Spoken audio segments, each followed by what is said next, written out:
Hello, hockey fans, and welcome to edition 1 of On the Growl. I'm with the big dog of the Newfoundland Growlers, the pride of Fermuse, Newfoundland and Labrador, the head coach, Ryane Clowe. Ryane, I can't tell you, my dear friend, how great it is to see and how much passion you can feel in the community with the return of pro hockey. And the ECHL season beginning on Friday night against the Florida Everblades, coming up from Fort Myers, Florida, to Newfoundland and Labrador shores here in St. John's. The vibe, how you feeling? Your heart must be racing. Are you getting butterflies, getting ready for the big night? Yeah, well, first of all, great to see you, Raj, and we go way back, and it's Absolutely. great to see you and chat with you, and you look great. But from the standpoint of the team, I think there has been a buzz. I just really feel like since the announcement of the team, the logo, the name, the affiliation with the Leafs, like everything's just been top notch and great feedback, and created a lot of buzz. And for me, I was kind of saying to my wife the other day, like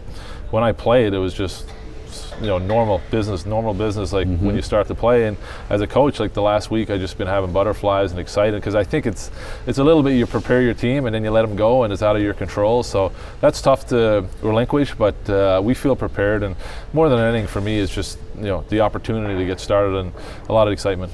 Ryane, the one thing that enthralls me a little bit, and I've only seen a couple practices when you wrote to the Glacier, that really took note was, and I think fans will come to love this product, is the speed, the intensity and the speed. And I've also heard through the grapevine with various other broadcasters, with friends in the AHL that are still in the ECHL, is that it's an impactful game where there's a lot of physicality too. They may not be the most skilled players when you look at the levels, NHL, AHL, ECHL, but there's enough talent there to drive it and create the atmosphere that fans in this neck of the woods, pardon me for using that expression again, want to see, the type of hockey played that you're looking to make this team play. Yeah, I mean, I think, the 3 games in the preseason in Western Newfoundland and then in Clarenville, like the feedback was outstanding, just as far as the excitement, the pace, the speed, and that's obviously how we want to play. We want to be an attacking team. I think that's the basis of how we're going to play. We got very quick, younger forwards, a little bit more grizzly veterans on the back end, a little heavier bodies, but I think the one thing about this league is you're going to have a little bit more mistakes. I mean, that's the part of this league is development, teaching. You get the more mistakes, which leads to more offense and more grade A chances, more excitement. You're not going to see a lot of checking, and as far as you're not going to see guys clog up the neutral zone and try to defend all game. Well, that's good. You're going to see, you're going to see the exciting part of it, which is going to be an attacking pace style of game, and I think that it kind of feeds into how we want to play. So sometimes you might see me on the bench screaming a little bit because we're getting into a track meet up and down the ice and a run and gun, and coaches don't like that. But for the fans, it's exciting. And the one thing I like about our team is they've had a month already in Toronto, as far as with the training camps and at the Leafs camp, and a lot of the guys have been there. So it's a good base of how we want to play, and we kind of got a head start in that way. So it's going to be exciting. You've got a number of Newfoundlanders on the roster. Adam Party from Bonavista, James Melendi from the Golds, Marcus Power and Zach O'Brien are both native sons of the capital city in St. John's. How important is that in your heart?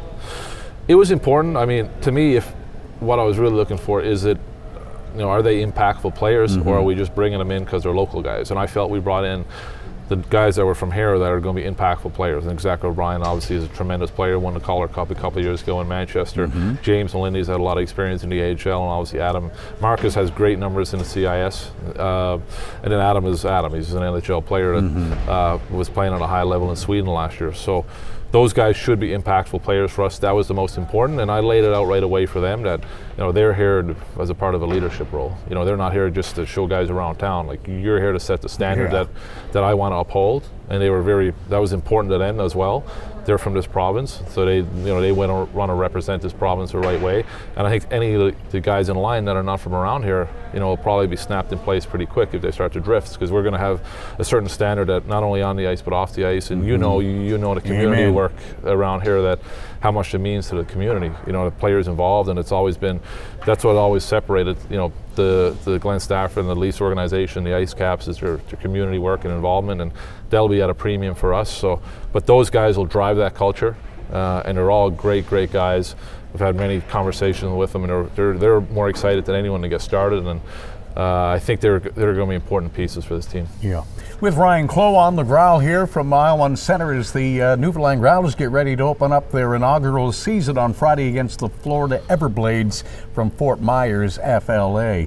Chloe, as you mentioned earlier in this conversation, we go way back, way back, and you've been a great friend and somebody I've always admired and a hometown guy as well. You know, and I met so many guys in the years in the AHL that admired you too and were part of it. Johnny Hines and Alain Nasreddine became very good friends down in Wilkes-Barre. You know, you got the opportunity with the New Jersey Devils. You were in Albany a little bit. How important was that, paving the way to where we sit and talk about you as a head coach of the Newfoundland Growlers today? Yeah, I think, you know, retrospectively looking back, you know, when I first started kind of getting the coaching bug, you know, I had Todd McClellan in San Jose and Peter DeBoer in New Jersey, even John Tortorella in New York. Like you're really just absorbing and taking little pieces from everyone, and then the actual, you know, having an opportunity to actually coach in the NHL under John Hines. And the one thing I liked about Hinesy at that stage was he was a new coach in the league as well, so we kind of came in together. He gave me my opportunity without really knowing me, and we probably talk 3 times a week. Like I would call John a true friend, a trusted confidant, and a mentor.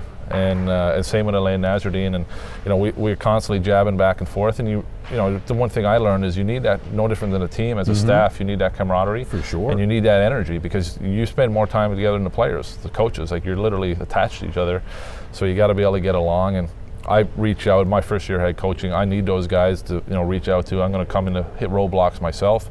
You got to have someone to count on that you can ask questions and learn from. And you know, John and Elaine still talk about you, and they can hear you up in the booth. They said, yeah. So they have great things to say about. They actually loved the whole organization here. Yeah. So it was great people, and obviously Wilkes-Barre's always had a ton of success. So.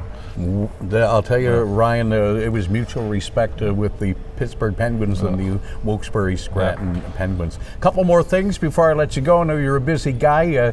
You know, like family-wise, being able to come home here, it must be immense for your whole family, from your wife and your children to your mom and everybody that's related to you. I mean, and all your dear friends that you've worked out and grew up with playing hockey in the Mount Pearl Minor Hockey Association for starters as well. So what's the feeling like for everybody involved? Yeah, it's you know, obviously it kind of came together quick. So when I kind of told people that I was coming home, and I think a lot of people were surprised. And it's been basically 20 years since I lived home at the winter, and it's a little strange for me to be home this time of year. I'm used to kind of taking off and ready for NHL training camps. So you know, number one, we were living in Florida.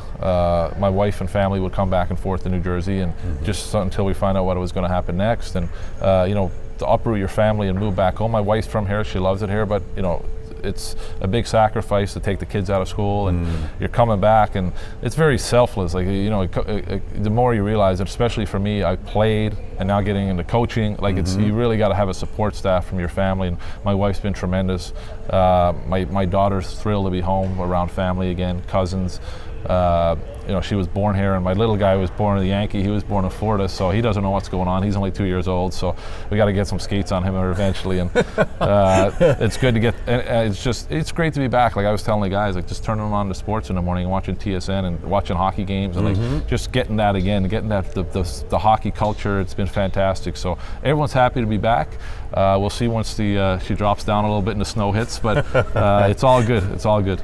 Ryan, it's just been a pleasure as always, my dear friend. Put her there. Yep. Great to have you. I said to Glenn, and I'm not beating my drum, but when the announcement came out that you were the head coach, that brought tears to my eyes, and I know that was the best decision that Glenn and Dean could have made, along with the Toronto Maple Leafs and the Toronto Marlies. So wish you nothing but the best succession. You got a brand new young broadcaster. He's a St. John's guy too. His name's Chris Ballard. He's 31. He's not 63 like this old guy, but he'll bring the passion to the broadcast. I know that you guys will get along great, and I wish him well as he kind of takes the torch and carries on here in the ECHL. I'm going to be around a little bit, and I'm happy to be involved. Well, yeah, I think he's going to do it though. Chris will do a great job. He's got the passion for it, and you know, like. The one thing that he needs to do is not use from the draw. They're banging away at it. Cowhide crab or a leather lobster goes, those are mine, patented lines. Patented, yeah, trademark. Ryan Rogers with Ryan Clowe, head coach of the Newfoundland Growlers, and this is edition 1 of On the Growl.